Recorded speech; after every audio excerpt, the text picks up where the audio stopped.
খবর আসছে স্বরূপনগরের স্বরূপদহ গ্রাম থেকে। টিএমসি পঞ্চায়েত প্রধান তার স্বামীর অত্যাচারে বাড়ি ছাড়া। ভাবুন একবার, দোকান ভাঙচুর করে মারধর করা হয়েছে, হুমকি দেওয়া হয়েছে, এরকমই অভিযোগ। কিন্তু কি নিয়ে সমস্যা, কাকেই বা হুমকি দিতে গেলেন? আসলে ঘরোয়া বিবাদ, দুই ভাইয়ের মধ্যে পারিবারিক বিবাদ, সেখানে ঢুকে পড়েছেন প্রধানের স্বামী এবং এক পক্ষ নিয়ে আর এক পক্ষের দোকান ভাঙচুর করেছেন বলে অভিযোগ।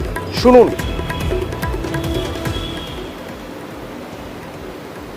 আমাদের দীর্ঘদিনের একটা জমি নিয়ে সমস্যা, আর হঠাৎই প্রধানের স্বামী হুমায়ুন কবির আর তার দলবল নিয়ে এসে আমার প্রচন্ড মারধর করে এবং আমার দোকান ঘর বাড়ি সব ভেঙে দেয়। ওরা হুমকি দেয় যে তোদের প্রাণে মেরে ফেলবো। আমার দুটো দোকানই একদম ভেঙে দিয়েছে। আমার কিচ্ছু নেই। আর আপনি বাড়ি ছেড়ে পালিয়ে আছেন? হ্যাঁ, আমি বাড়ি থেকে 35 কিলোমিটার দূরে আছি ভয়ে।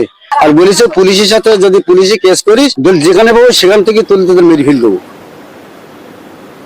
সহকর্মী অনুপম রয়েছেন আমার সঙ্গে। অনুপম, এই যে অভিযোগ উনি ক্যামেরার সামনে করছেন, এই অভিযোগই তো পুলিশের সামনে করেছেন, পুলিশের কাছে করেছেন। সেই অভিযোগের ভিত্তিতে দুজনের বিরুদ্ধে অভিযোগ, তার ভাইয়ের বিরুদ্ধে অভিযোগ পঞ্চায়েত প্রধানের স্বামীর বিরুদ্ধে। তার ভাইকে তো গ্রেপ্তার করেছে পুলিশ, পঞ্চায়েত প্রধানের স্বামী তাকে গ্রেপ্তার করা হয়েছে, তার বিরুদ্ধে কি ব্যবস্থা নেওয়া হয়েছে?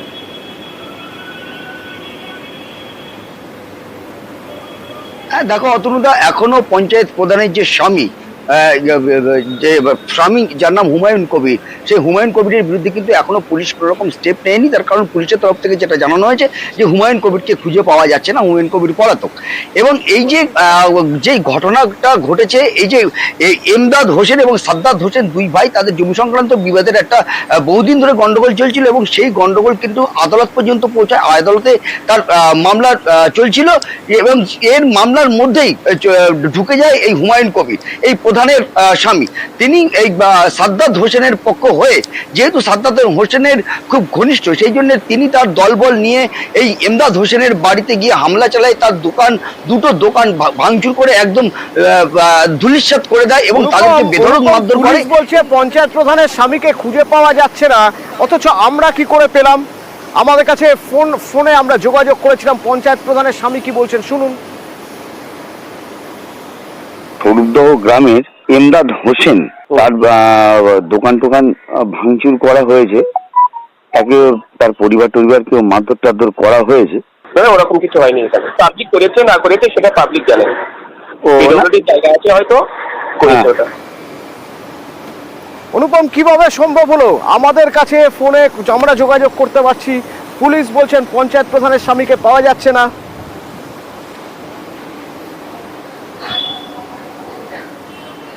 দেখো অতুলনা, এর মধ্যে একটা তার কারণ একটা বলিনি। তার কারণ এই যে হুমায়ুন কবির, এই হুমায়ুন কবিরের ফোনে আমি সকাল থেকে অন্তত 5 বার ফোন করি, তিনি কিন্তু কোনো রকম ফোন রিসিভ করেননি।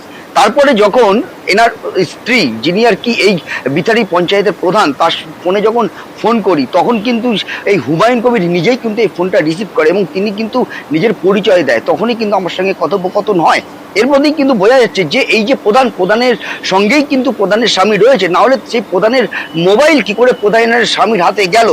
পুলিশ যদি ইচ্ছা করে তাহলে কি প্রধানের এই স্বামীকে কি খুঁজে পায় না? এখানে কিন্তু একটা বড় প্রশ্ন কিন্তু থেকেই যাচ্ছে।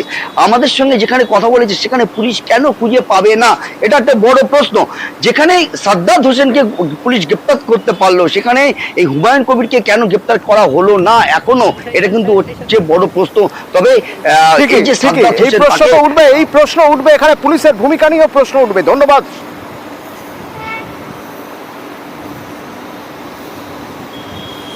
হুমায়ুন কবির এখন যদি কোনো কিছু করে থাকে, নিশ্চয়ই দল তার এগেনস্টে স্টেপ নেবে। এই বিষয়টা আমরা নিশ্চয়ই দেখব।